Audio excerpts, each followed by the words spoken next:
Hello every one, അവരോൺ കുവൈറ്റിൻ്റെ ഏറ്റവും പുതിയൊരു എപ്പിസോഡിലേക്ക് എല്ലാവർക്കും വീണ്ടും സ്വാഗതം. MOH സെലക്ഷനായി ഇങ്ങോട്ട് വരാനിരിക്കുന്ന നഴ്സസിൻ്റെ പല ചിന്തകളിൽ ഒന്നായിരിക്കും കുവൈറ്റിലെ ഗവൺമെൻറ് ഹോസ്പിറ്റൽസ് എങ്ങനെയാണ് ഫങ്ഷൻ ചെയ്യുന്നത്, ഇവിടുത്തെ ഹോസ്പിറ്റലിൽ എങ്ങനെയാണ് നാട്ടിലെ ഹോസ്പിറ്റലുമായിട്ട് താരതമ്യം ചെയ്യുമ്പോൾ ഇവിടുത്തെ വർക്കിംഗ് അറ്റ്മോസ്ഫിയറിന് ഒരുപാട് വ്യത്യാസമുണ്ട്. ഒരുപക്ഷെ GCC രാജ്യങ്ങളിൽ ജോലി ചെയ്തവർക്ക് ഏകദേശമൊക്കെ ഒരു ഐഡിയ ഉണ്ടായിരിക്കാം. പക്ഷേ കുവൈറ്റിലേക്ക് ആദ്യമായിട്ട് ഗൾഫ് രാജ്യങ്ങളിലേക്ക് പോകുന്ന ഒരാൾക്ക് ഒരുപക്ഷെ കുവൈറ്റിലെ ഹോസ്പിറ്റലും അവിടുത്തെ സിസ്റ്റം എങ്ങനെയാണെന്ന് ഒരുപക്ഷെ അത്രയും അറിയില്ലായിരിക്കും. പല വീഡിയോകളിലായിട്ട് ഇവിടുത്തെ ഹോസ്പിറ്റലിൻ്റെ പല പിക്ചേഴ്സോ അല്ലെങ്കിൽ വീഡിയോസൊക്കെ ഞാൻ കാണിച്ചിട്ടുണ്ട്. എങ്കിൽ പോലും ഒരു ഓവറോൾ ഐഡിയ കൂടി തരാമെന്ന് വിചാരിച്ചിട്ടാണ് ഈ വീഡിയോ ഞാൻ ചെയ്യുന്നത്. ഇപ്പോൾ നമ്മൾ വിചാരിക്കുന്നത് നാട്ടിലത്തെ ഹോസ്പിറ്റൽ പോലെ എല്ലാം മൾട്ടി സ്പെഷ്യാലിറ്റി ഹോസ്പിറ്റൽസ് ആണ് ഇവിടെ ഉള്ളത് എന്നുള്ളതാണ്. കേരളത്തിലെ ഒരു ഗവൺമെൻറ് മെഡിക്കൽ കോളേജിൻ്റെ ഒരു ഐഡിയ ആയിരിക്കും കുവൈറ്റിലെ മിനിസ്ട്രി ഓഫ് ഹെൽത്തിൻ്റെ ഹോസ്പിറ്റൽസ് വരുമ്പോൾ എന്നാണ് പലരും വിചാരിക്കുന്നത്. പക്ഷേ ഇവിടെ മൾട്ടി സ്പെഷ്യാലിറ്റി ഹോസ്പിറ്റൽസ് ഉണ്ട്. എക്സാമ്പിൾ മുബാറക്ക്, അമീരി അല്ലെങ്കിൽ ഫർവാനിയ, അതുപോലെ അദാൻ, അങ്ങനെ ചില ഹോസ്പിറ്റൽസ്, ജെഹ്റ, അവിടെയൊക്കെ മൾട്ടി സ്പെഷ്യാലിറ്റി ഹോസ്പിറ്റൽസ് ആണ്. അതായത് ഒരു ഹോസ്പിറ്റലിൽ തന്നെ എല്ലാ ഡിപ്പാർട്ട്മെൻറ്റ്സും ഉണ്ട്.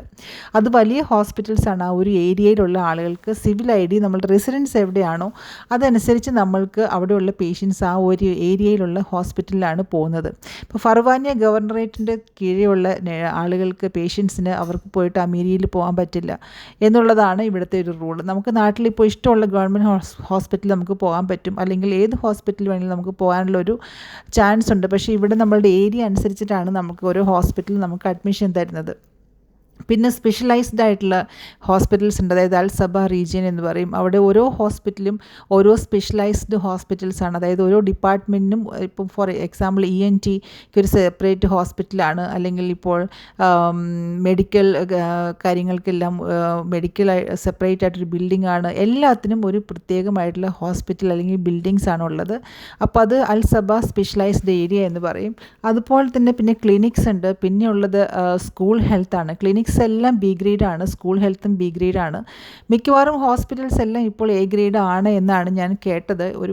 കുറച്ച് നാൾ മുൻപ് വരെ സ്പെഷ്യലൈസ്ഡ് ഏരിയാസ് മാത്രമായിരുന്നു A ഗ്രേഡ്. പക്ഷേ റീസെൻ്റ്ലി ഇപ്പോൾ വാർഡും അങ്ങനെയുള്ള കാര്യങ്ങളൊക്കെ A ഗ്രേഡ് ആണ് എന്നാണ് ഞാൻ അറിഞ്ഞത്. എനിക്കതിനെക്കുറിച്ച് കൺഫർമേഷൻ ഇല്ല.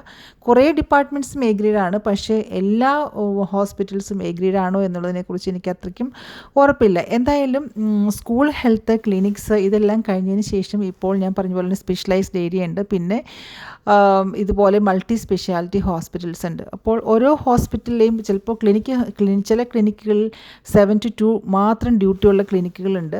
അവിടെ ഓവർ ടൈമോ അങ്ങനെയുള്ള ഇതൊന്നുമില്ല. ചില ഡയാലിസിസ് സെൻറ്റേഴ്സ് മാത്രമായിട്ട് അങ്ങനെ വർക്ക് ചെയ്യുന്നുണ്ട്. ചില ക്ലിനിക്കുകളിൽ 2 to 10 ഡ്യൂട്ടി ഉള്ള ക്ലിനിക്കുകളുണ്ട്. അങ്ങനെ പല ക്ലിനിക്കും ഓരോ അവിടുത്തെ ഫംഗ്ഷൻ അനുസരിച്ച് വ്യത്യാസമുണ്ട്. ചില ക്ലിനിക്കുകളിൽ ഓവർ ടൈം ഇല്ല, അവർക്ക് പല ഷിഫ്റ്റുകളാണുള്ളത്. ചില ക്ലിനിക്കുകളിൽ മോർണിംഗ് മാത്രമേ ഉള്ളൂ. ഞാൻ ഔട്ട് പേഷ്യൻ്റ് ഡിപ്പാർട്ട്മെൻറ്റിൻ്റെ കാര്യമല്ല പറയുന്നത്. നമ്മുടെ നാട്ടിലെ പ്രൈമറി ഹെൽത്ത് സെൻറ്റേഴ്സ് പോലെ ഇവിടെയും പ്രൈമറി ഹെൽത്ത് സെൻറ്റേഴ്സ് ഉണ്ട്. അതായത് ലോക്കൽ ചെറിയ ഒരു എന്തെങ്കിലുമൊക്കെ നമ്മൾക്ക് പ്രശ്നങ്ങളുണ്ടെങ്കിൽ നമ്മൾ പോകുന്നതിന് സ്ഥലത്തിനാണ് നമ്മുടെ നാട്ടിലെ പ്രൈമറി ഹെൽത്ത് സെൻറ്റർ പോലെ തന്നെ ഇവിടെ ലോക്കൽ ഏരിയകളിൽ പ്രൈമറി ഹെൽത്ത് സെൻറ്റേഴ്സ് ഉണ്ട്. അവിടെയും ധാരാളം നഴ്സസ് വർക്ക് ചെയ്യുന്നുണ്ട്. അവിടെ ഇതുപോലെ ഇൻ പേഷ്യൻസ് കാണണം എന്നില്ല, മിക്കവാറും ഔട്ട് പേഷ്യൻസ് തന്നെയായിരിക്കും. അവിടെയും ഡെൻറ്റലും അങ്ങനെയുള്ള എല്ലാ കാര്യങ്ങളും അവിടെയും ഉണ്ടായിരിക്കും. ഇവിടുത്തെ ഡോക്യുമെൻറ്റേഷൻ സിസ്റ്റം മിക്കവാറും ഹോസ്പിറ്റലിൽ ഇപ്പോൾ കമ്പ്യൂട്ടറൈസ്ഡ് ആയിട്ടുണ്ടെങ്കിലും സ്റ്റിൽ പേപ്പറിൽ നഴ്സസ് നോട്ട്സ് ഒക്കെ എഴുതുന്ന ആ ഒരു സിസ്റ്റം ഫോളോ ചെയ്യുന്ന പല ഹോസ്പിറ്റൽസും ഉണ്ട്. MOHൻ്റെ ഹോസ്പിറ്റൽസ് ആണെങ്കിൽ പോലും ഓരോ ഹോസ്പിറ്റലും സെപ്പറേറ്റ് അഡ്മിനിസ്ട്രേഷനാണ്. മിനിസ്ട്രി ഓഫ് ഹെൽത്തിൻ്റെ ഒരു വലിയൊരു കോംപ്ലക്സ്, അതായത് ബിൽഡിംഗ് കോംപ്ലക്സ് ഉണ്ടെങ്കിൽ പോലും അതിൻ്റെ കീഴിൽ ഓരോ ഹോസ്പിറ്റൽസും ഇൻഡിവിജ്വൽ ആയിട്ടുള്ള ഹോസ്പിറ്റൽസ് ആണ്. അപ്പോൾ ഓരോ ഹോസ്പിറ്റലിനും ഇപ്പോൾ നമ്മൾ വർക്ക് ചെയ്യുന്ന നമ്മളുടെ ഇമ്മീഡിയറ്റ് സൂപ്പർവൈസർ എന്ന് പറയുന്നത് നമ്മളുടെ ഹെഡ് നേഴ്സാണ്. ഹെഡ് നേഴ്സ് ഇപ്പോൾ ഈ കാലയളവിൽ കുറേ നാളുകളായിട്ട് കുവൈറ്റീസ് ആണ് ഉള്ളത്. പിന്നെ നഴ്സിംഗ് ഇൻചാർജ്, അതായത് ആക്ടിങ് ഹെഡ് നേഴ്സ് ആയിട്ടുള്ള ആളുകളുണ്ട്. അത് നോൺ കുവൈറ്റീസും ഉണ്ട്.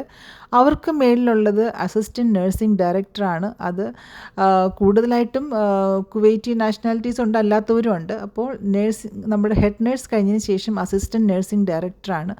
അതിനുശേഷം വരുന്നത് ഹോസ്പിറ്റലിൻ്റെ നഴ്സിംഗ് ഡയറക്ടറാണ്. ഹോസ്പിറ്റൽ നഴ്സിംഗ് ഡയറക്ടർ എന്തായാലും ഡെഫിനറ്റ്ലി കുവൈറ്റി തന്നെയായിരിക്കും. അതുപോലെ തന്നെ പിന്നെ നമ്മുടെ ഹോസ്പിറ്റലിൽ നമ്മൾക്കൊരു ഓറിയൻറ്റേഷനും കാര്യങ്ങളൊക്കെ നമ്മൾ ജോയിൻ ചെയ്യുമ്പോൾ നമ്മൾക്ക് കിട്ടുന്ന സ്റ്റാഫ് ഡെവലപ്മെൻറ്റ് യൂണിറ്റിലാണ്. BSc നഴ്സസാണ് അവിടെ വർക്ക് ചെയ്യുന്നത്. BSc MSc ഒക്കെ കഴിഞ്ഞ നഴ്സസാണ് ഈ സ്റ്റാഫ് ഡെവലപ്മെൻറ്റ്. നമ്മുടെ നാട്ടിലത്തെ ഒരു നഴ്സിംഗ് എഡ്യൂക്കേറ്റർ ആ ഒരു രീതിയിലുള്ള ഒരു പോസ്റ്റാണത്. അവിടെയും അസിസ്റ്റൻറ്റ് നഴ്സിംഗ് ഡയറക്ടർ ആ ഒരു യൂണിറ്റിനും കാണും. അങ്ങനെ SDU assistant nursing directors, head nurses, പിന്നെ അതിനുശേഷം ഹോസ്പിറ്റലിന് മൊത്തമായിട്ടൊരു നഴ്സിംഗ് ഡയറക്ടർ. ഇതാണ് ഓരോ ഹോസ്പിറ്റലിൻ്റെയും സ്ട്രക്ചർ.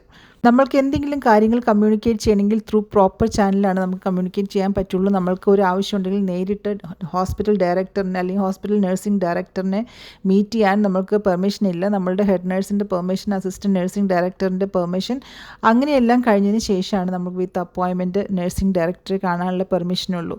ഓരോ ഹോസ്പിറ്റലിൻ്റെയും കാര്യങ്ങൾ തീരുമാനിക്കുന്ന ആ ഹോസ്പിറ്റലിലെ നഴ്സിംഗ് ഡയറക്ടർ ആണെങ്കിൽ പോലും അതിനുശേഷം നമ്മൾക്ക് ഇവിടെ ഒരു ഏരിയ ഉണ്ട്. അതായത് നമ്മളുടെ കാര്യങ്ങൾ ലോക്കലി ഉള്ള കാര്യങ്ങളെല്ലാം മാനേജ് ചെയ്യാനായിട്ട് സഭ റീജിയനിലാണ് വർക്ക് ചെയ്യുന്നതെങ്കിൽ നമ്മൾക്ക് ഇവിടെ ഒരു ഏരിയ ഉണ്ട്. അവിടെ നമുക്ക് പോയി നമ്മളുടെ ചെറിയ കാര്യങ്ങളൊക്കെ നമുക്ക് സോൾവ് ചെയ്യാൻ പറ്റും. ഇനിയും അവിടെയും തീർക്കാൻ പറ്റാത്ത കാര്യങ്ങളാണ് മിനിസ്ട്രി ഓഫ് ഹെൽത്തിൽ നമ്മൾ പോകേണ്ടതായിട്ട് വരുന്നത്. മിനിസ്ട്രി ഓഫ് ഹെൽത്ത് വളരെ വലിയ ഒരു ബിൽഡിംഗ് സമുച്ചയമാണ്. അവിടെയാണ് കുവൈറ്റിലുള്ള എല്ലാ മിനിസ്ട്രി ഓഫ് ഹെൽത്തിൻ്റെ ഡോക്ടേഴ്സിൻ്റെ ആയിക്കോട്ടെ ഏത് ഡിപ്പാർട്ട്മെൻ്റ് ആണെങ്കിൽ പോലും എല്ലാ കാര്യങ്ങളും ചെയ്യുന്നതും അവിടെയാണ്. നമ്മൾ പല പേപ്പർ വർക്കിനും കാര്യങ്ങൾക്കൊക്കെ വേണ്ടി പോകേണ്ടതും. പിന്നെ നമുക്ക് ലീവ് ആപ്ലിക്കേഷനും അങ്ങനെയുള്ള കാര്യങ്ങളെല്ലാം ഓൺലൈനിലാണ് നമ്മൾക്ക് അപ്ലൈ ചെയ്യാൻ പറ്റുന്നത്. ഇതിന് മുൻപ് വരെ നമ്മൾ ഓൺലൈൻ അല്ലാതെ മാനുവലി നമ്മൾ ആപ്ലിക്കേഷൻ എഴുതി അങ്ങനെയൊക്കെയുള്ള കാര്യങ്ങളായിരുന്നു. അതുപോലെ തന്നെ നമ്മൾക്ക് മിനിസ്ട്രി ഓഫ് ഹെൽത്തിൽ വർക്ക് ചെയ്യുന്ന ആളുകൾക്ക് കുവൈറ്റ് വിട്ട് വേറൊരു രാജ്യത്തേക്ക് പോകണമെങ്കിൽ Kuwait ministry of health issue ചെയ്യുന്ന എക്സിറ്റ് പേപ്പർ ആവശ്യമാണ്. എക്സിറ്റ് പേപ്പർ എയർപോർട്ടിൽ കാണിച്ചാൽ മാത്രമാണ് നമ്മൾക്ക് കുവൈറ്റിൽ നിന്ന് പുറത്തേക്ക് പോകാൻ പറ്റുകയുള്ളൂ.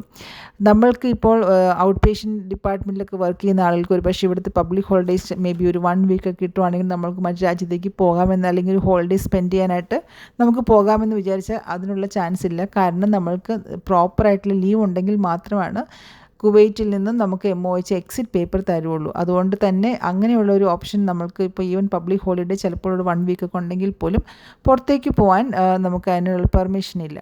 അപ്പോൾ നിങ്ങൾക്ക് ഏകദേശം ഒരു ഹോസ്പിറ്റലിൻ്റെ ഫംഗ്ഷൻ എങ്ങനെയാണ്, അങ്ങനെയുള്ള കാര്യങ്ങളെക്കുറിച്ച് ഒരു ഐഡിയ കിട്ടിക്കാണുമെന്ന് വിചാരിക്കുന്നു.